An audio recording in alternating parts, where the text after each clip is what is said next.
తీతుకు రాసిన పత్రిక 2వ అధ్యాయం 14వ వచనాన్ని మనం చదువుకుందాం. ఆయన సమస్తమైన దుర్నీతి నుండి మనలను విమోచించి సత్క్రియలందు ఆసక్తి గల ప్రజలను తన కోసరము పవిత్రపరచుకొని తన సొత్తుగా చేసుకొనుటకు తన్ను తానే మన కొరకు అర్పించుకొనెను.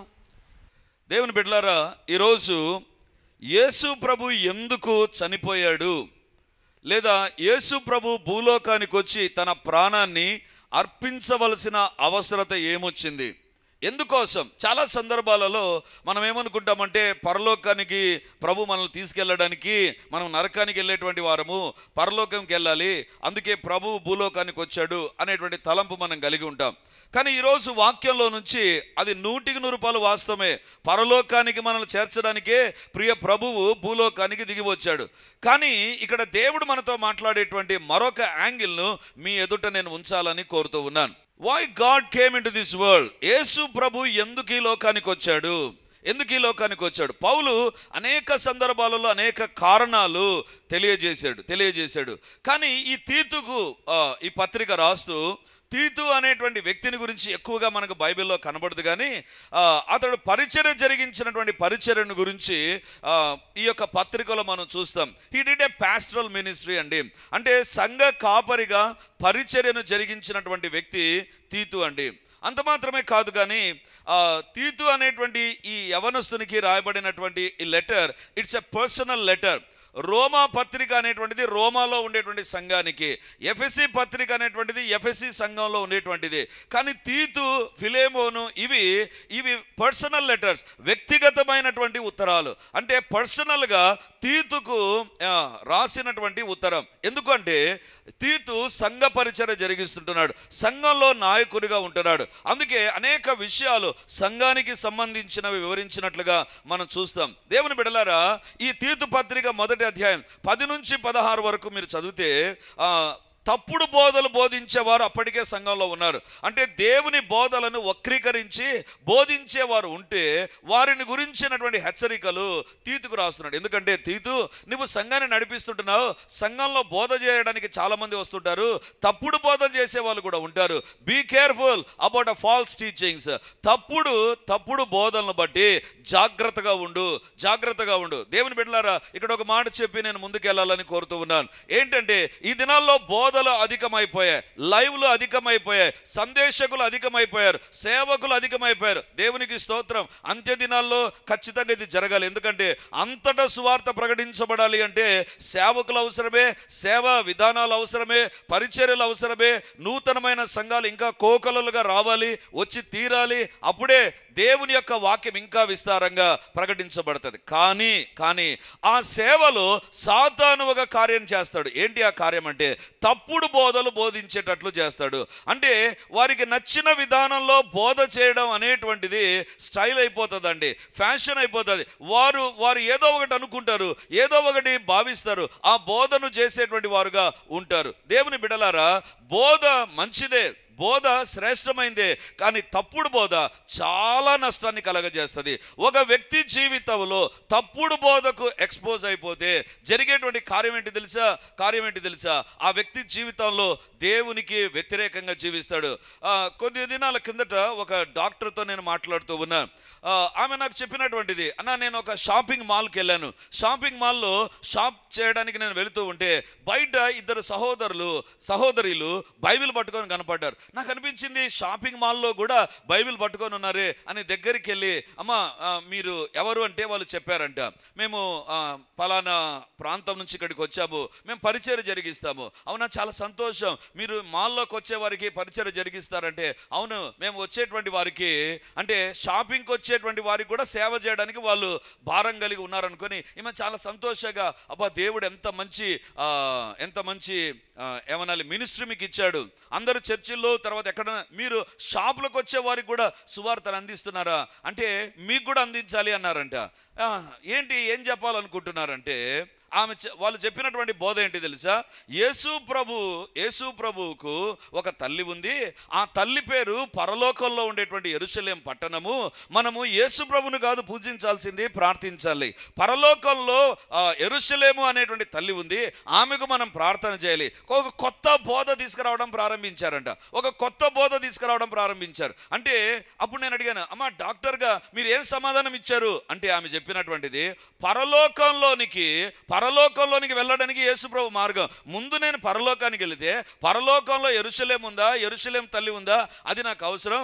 పరలోకానికి మార్గం యేసుప్రభు, కాబట్టి మొట్టమొదటిగా యేసుప్రభే.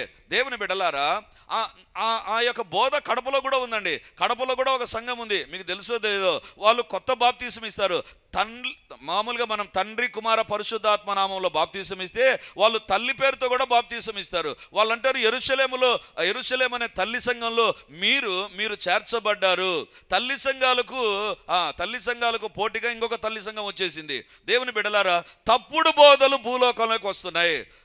తీతుతో పౌలు అంటున్నాడు, బీ కేర్ఫుల్, నువ్వు ఏమి బోధిస్తున్నావో జాగ్రత్త, నీవు ఏమి బోధించడానికి సేవకులను పిలుస్తున్నావో జాగ్రత్త. దేవుని బిడ్డలారా, చివరి దినాల్లో మనిషిని సులువుగా తప్పులు పెట్టేటువంటి, తప్పు మార్గంలో నడిపించేటువంటి బోధన గురించి మనం జాగ్రత్త వహించాలి. ఈ యొక్క తీతుకు రాసిన మొదటి పత్రిక ఈ యొక్క 10 నుంచి 16 వరకు ఇది మనకు కనబడుతుంది. ఇప్పుడు 2వ అధ్యాయంలో పౌలు కొత్త విషయాన్ని తెలియజేస్తున్నాడు. ఏమంటున్నాడు చూడండి, 14వ వచనం, ఇంతవరకు మనం చదువుకున్న భాగం. ఆయన సమస్తమైన దుర్నీతి నుండి మనలను విమోచించి సత్క్రియలందు ఆసక్తి గల ప్రజలను తన కోసరము పవిత్రపరచుకొని తన సొత్తుగా చేసుకొనుటకు తన్ను తానే మన కొరకు అర్పించుకొనెను.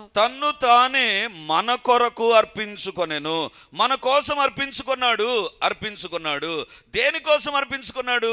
దేనికోసం అంటే అక్కడ వ్రాయబడింది, సమస్త దుర్నీతి నుండి మనల్ని విమోచించి, అది మొదటి పాయింట్. రెండవదిగా, సత్క్రియలందు ఆసక్తి గల ప్రజలను తన కోసరము పవిత్రపరుచుకొని తన సొత్తుగా చేసుకొనుటకు.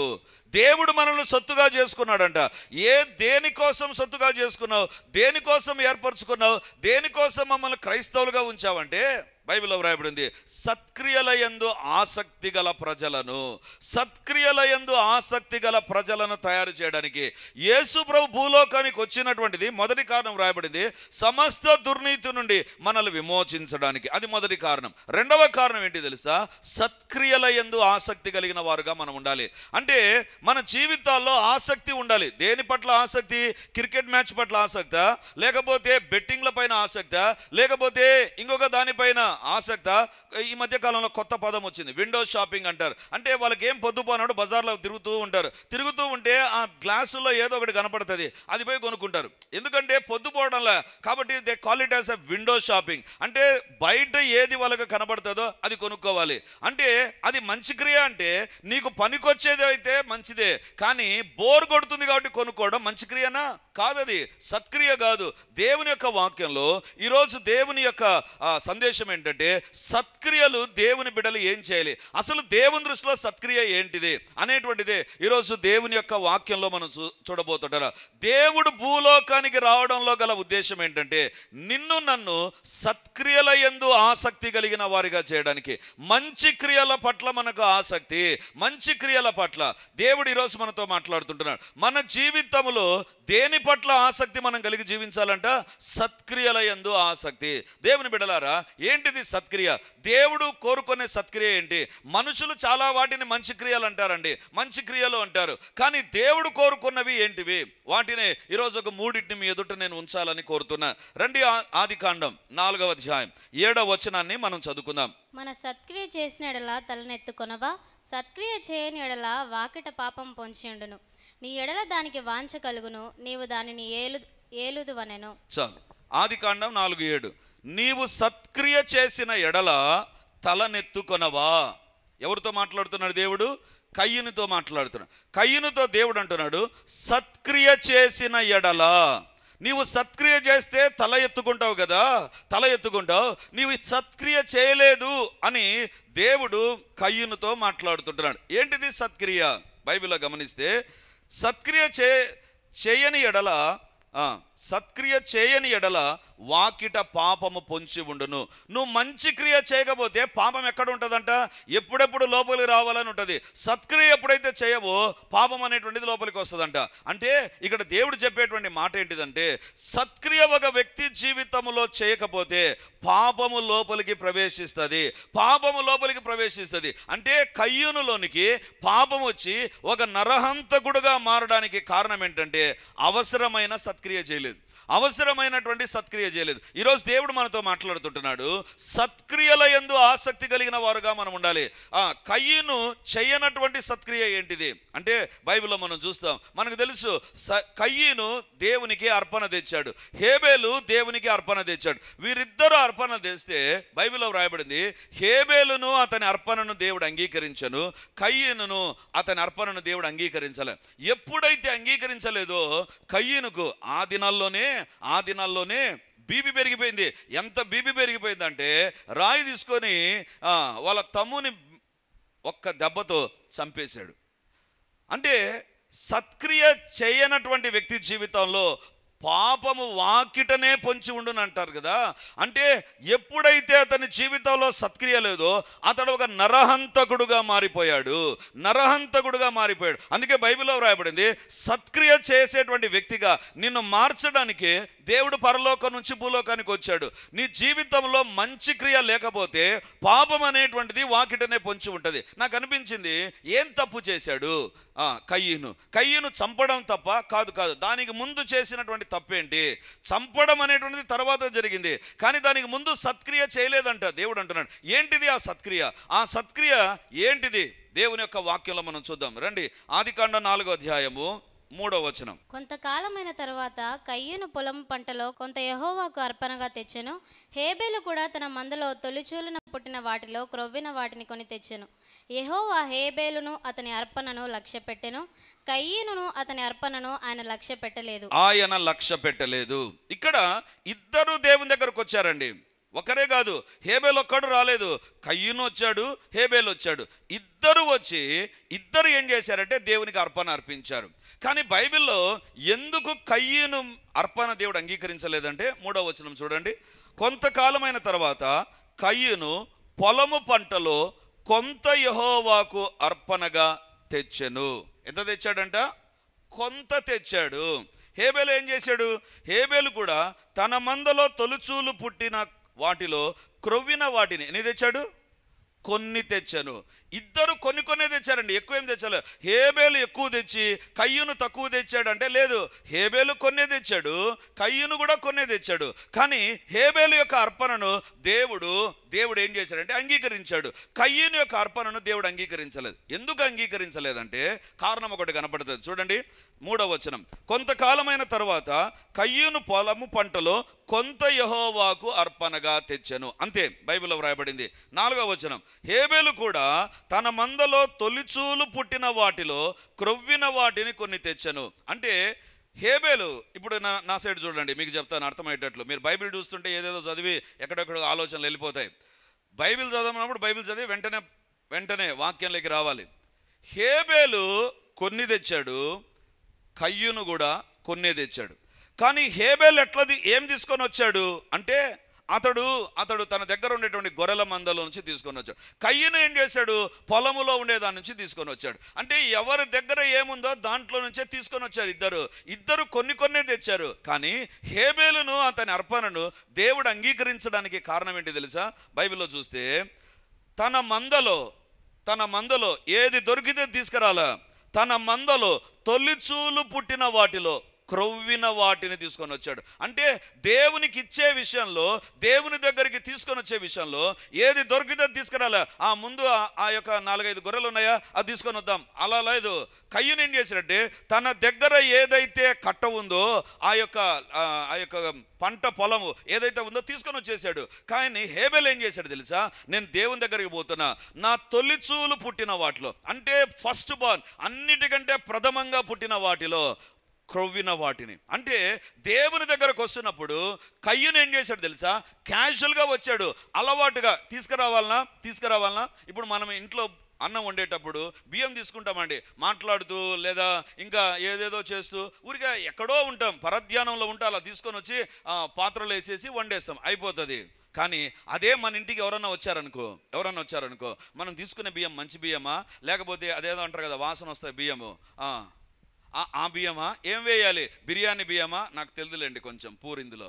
కాబట్టి ఏ బియ్యం వేయాలి జాగ్రత్తతో మనం చూస్తాం. దేవుని బిడ్డలారా, పథకాల ద్వారా వచ్చే బియ్యాన్ని వండం మనము అక్కడ జాగ్రత్త వహిస్తాం. ఎందుకు, మన ఇంటికి ఎవరో గెస్ట్ వస్తున్నారు, వచ్చేటువంటి బియ్యాన్ని చాలా ఖరీదుగా వాసన గుమాయించాలి అనేటువంటి తలంపుతో మనం ఇస్తాం. హేబెల్ అదే చేశాడండి. నేను దేవుని దగ్గరికి పోతున్నాను, దేవునికి నేను ఇస్తుంటున్నాను, కాబట్టి ఏ రకంగా ఇవ్వాలి, నాకు తొలిచూలుగా పుట్టినవి ఏదైతే ప్రథమంగా పుట్టాయో దాంట్లో నుంచి క్రొవ్విన వాటిని నేను తీసుకుంటాను. Let me take the best to the lord. దేవుని బిడ్డలారా, సత్క్రియ అంటే ఏంటి తెలుసా? క్యాజువల్గా దేవుని దగ్గరికి రావడం కాదు, క్యాజువల్గా దేవునికి ఇవ్వడం కాదు, క్యాజువల్గా జీవించడం కాదు, అలవాటుగా, లేకపోతే ప్రతి ఆదివారం వచ్చినట్లుగా, ప్రతిరోజు ప్రార్థన చేసినట్లుగా కాదు నువ్వు చేయాల్సింది.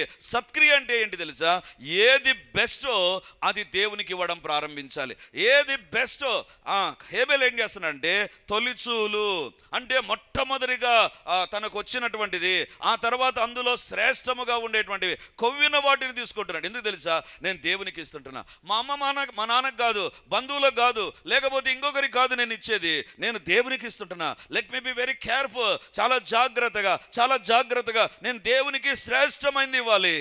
దేవుని బిడ్డలారా, సత్క్రియ అంటే ఏంటి తెలుసా? నువ్వు దేవునికి ఎంత శ్రేష్టమైన దాన్ని ఇస్తున్నావు అనేటువంటిదే ఇంపార్టెంట్ అండి. దేవుని బిడ్డలారా, దేవుడు ఎలాంటి శ్రేష్టమైన ఇచ్చాడండి? తనకు ఒక్కడై ఉన్న కుమారుణ్ణి నీ కొరకు భూలోకంలోకి ప్రాణం పెట్టునంతగా పంపించాడు. దేవుడు దేవదూతలను లేకపోతే పరిశుద్ధులను లేకపోతే దేవుడు ఒక కొత్త వ్యక్తిని తయారు చేసి నువ్వు పోయి చనిపోపో చెప్పలేదండి. తన ఏకైక అద్వితీయ జనితైక కుమారుడైన యేసు ప్రభువును నీకు ఇచ్చేటప్పుడు దేవుడు ఎంత జాగ్రత్తగా ఆలోచించాడంటే, ఎవరు చనిపోవాలి, ఎవరు రక్తం కార్చాలి, ఎవరు బలి కావాలి, దేవుడు చాలా జాగ్రత్తగా ఏది బెస్టో తన ఏకైక కుమారుని ఇచ్చాడు. దేవుడు నీకు ఇచ్చే విషయంలో ఏ రకంగా ఆలోచించాడు తెలుసా? పరలోకంలో నా కుమారుడు ఎందుకు, భూలోకంలో ఎవరొకరిని తయారు చేస్తా, ఎవరొకరిని ఎన్నుకుంటా, ఎవరొకరు చనిపోతారులే, కాదు, తన ఏకైక కుమారుని ఇచ్చాడు.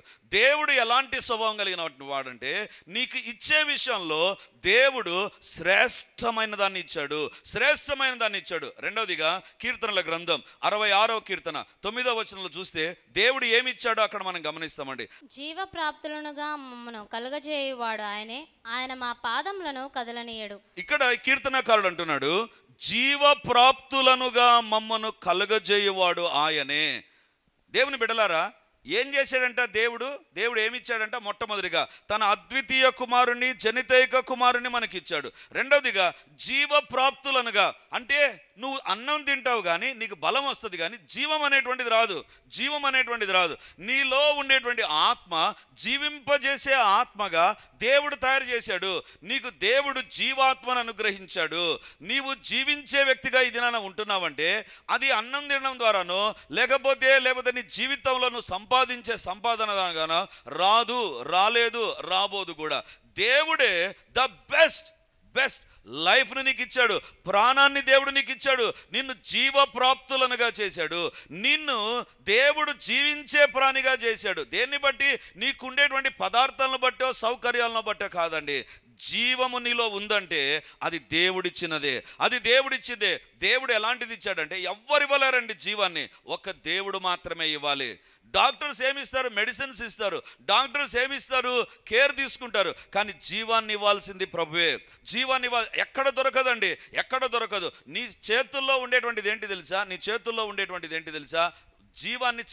జీవాన్ని లేకుండా చేస్తావు. ఒక కోడి జీవిస్తూ ఉంటుంది, దానికి జీవం లేకుండా చేస్తావు. ఒక మనిషి జీవిస్తుంటాడు, లేకుండా చేస్తావు. అది మనకు చేత అయింది. కానీ దేవుడు నీకు జీవాన్ని ఇస్తాడు.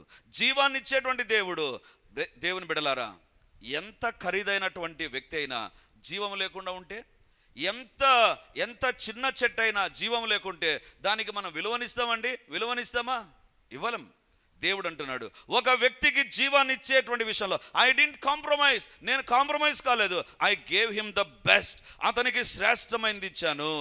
ఇప్పుడు కయ్యూను దగ్గరికి వస్తాం. కయ్యూను, దేవుడు నీకు శ్రేష్టమైన జీవాన్ని ఇచ్చాడు కదా, మొట్టమొదటిగా జన్మించిన వ్యక్తి నువ్వు కదా. హేబేలు రెండో వ్యక్తి, కయ్యూను మొట్టమొదటిగా జన్మించినటువంటి వ్యక్తి. ఇప్పుడు కయ్యూను ఏం చెప్పాలి తెలుసా? దేవా, భూలోకంలో జన్మించే మొట్టమొదటి అవకాశం నాకు ఇచ్చావు. తల్లి గర్భంలో నుంచి బయటకు వచ్చినటువంటి మొట్టమొదటి వ్యక్తిని నేను ప్రభా. రెండవది మరి ఇలాంటి వ్యక్తిగా నన్ను నువ్వు తయారు చేసావు. I'm the first Born person on the face of this earth. భూమిని కలగజేసిన తర్వాత భూమిలో జన్మించిన మొట్టమొదటి వ్యక్తి ఎవరు? కయ్యూను. ఇప్పుడు కయ్యూను ఎట్లా రావాలి? దేవా, నన్ను ఫస్ట్గా చేసావు, you have given me the birth as a best person. కానీ నేను ఏ రకంగా వస్తానంటే, ఏదో ఒకటి తీసుకొని వచ్చాడు. దేవుడు నీకు శ్రేష్టమైనది ఇచ్చిన తర్వాత నువ్వు దేవునికి ఇచ్చేది ఏ రకంగా ఉంది? దేవుని బిడ్డలారా, కయ్యూను దగ్గరికి వెళ్దాం. కయ్యూను ఏం చేసావు? నువ్వు పంట పొలాన్ని వేసే వ్యక్తివి. అంటే పంట పొలాన్ని పండించే వ్యక్తిని నేను. మరి ఈ పంట తెగులు రాకుండా, ఏది రాకుండా ఎవరు కాపాడారు? కయ్యూను. నువ్వేమైనా కాపాడావా? నీకేమైనా ఫర్టిలైజర్స్ గురించి తెలుసా? నీకేమైనా ఆ చెట్ల పెంపకాన్ని గురించి ఏమైనా చదువుకున్నావా? కాలేజ్కి ఏమైనా పోయి? ఏమి లేదు, ఏమి తెలియదు. అయినా పంట తన చేతికి వచ్చేటట్లు దేవుడు చేశాడండి. He doesn't have a minimum knowledge లేదు. ఎందుకంటే ఫస్ట్ పర్సన్ ఏ రకంగా పెంచాలి, ఏ రకంగా నీళ్లు కట్టాలి, ఎరువు అనేటువంటిది ఏంటి, ఈ పదాలంతా అప్పుడు లేవు. కానీ తన చేతికి పంట వచ్చిందండి. కయ్యూను ఏం చేయాలి తెలుసా? దేవా, అసలు ఈ పంట గురించి ఓనామాలు నాకు తెలియదు ప్రభా, కానీ ఈ దినాన నా చేతుల్లోకి పంట వచ్చేసింది. ఇది నీవిచ్చిందే కదా ప్రభా అని దేవుని దగ్గర ఎంత జాగ్రత్తగా రావాలండి, కృతజ్ఞత రావాలి. కానీ బైబిల్లో రాయబడింది, హేబేలైతే నాకు తొలిచూలు ఆ కొవ్విన వాటిని నేను దేవుని దగ్గరికి పోతున్నా, బెస్ట్ తీసుకురావాలి. కయ్యూనులో కన్సర్న్ లేదు. అందుకే దేవుడు అంటున్నాడు, కయ్యూనును అతని అర్పణను. దేవుడు అర్పణను కాదు విలువ కట్టింది. కయ్యూను ఎలాంటి వాడు? కయ్యూను ఫస్ట్ పర్సన్, కానీ అతను నా దగ్గర ఏ రకంగా ప్రవర్తిస్తున్నాడు? కయ్యూను పొలాన్ని కాపాడింది నేను, కానీ కయ్యూను ఏ రకంగా నా దగ్గర ఉంటున్నాడు, ఏ రకంగా నా దగ్గరకు వస్తుంటున్నాడు? దేవుని బిడ్డలారా, God gave you the best. దేవుడు నీకు శ్రేష్టమైన దాన్ని అనుగ్రహించాడు. శ్రేష్టమైన జీవితాన్ని నీకు దయచేశాడు. శ్రేష్టమైన దేవుని యొక్క రక్షణ భాగ్యాన్ని అనుభవించే కృపను దేవుడు నీకు ఇచ్చాడు. శ్రేష్టమైనటువంటి దేవుడు నీ జీవితంలో జీవాన్ని ఇచ్చాడు. ఎవ్వరు ఇవ్వలేరండి జీవము, ఒక దేవుడు మాత్రమే కాదు. నీకు కూడా దేవుడు శ్రేష్టమైనది ఇచ్చాడు. మరి నీవు దేవునికి ఇచ్చేది ఏంటి? 24 గంటల సమయం నీకుంది, నాకుంది, కయ్యూనుకుంది, అందరికి ఉంది. How best we are giving to the Lord. ఎంత శ్రేష్టమైంది దేవునికి మనం ఇస్తుంటున్నాం. మన జీవితాల్లో పరీక్షించుకుందాం. ఏదో ప్రార్థన చేయాలి కాబట్టి చేస్తున్నామా? ఉదయం లేచిన తలదించుకొని ప్రభువా ఈ రోజంతా తోడుగా ఉండు ప్రభువా యేసు నామమున తోడుతున్నా ఆమేన్, అంత సింపుల్గా అయిపోయిందా? ఈ రోజంతా జీవింపజేసే దేవుణ్ణి ప్రక్కన పెడుతున్నావా?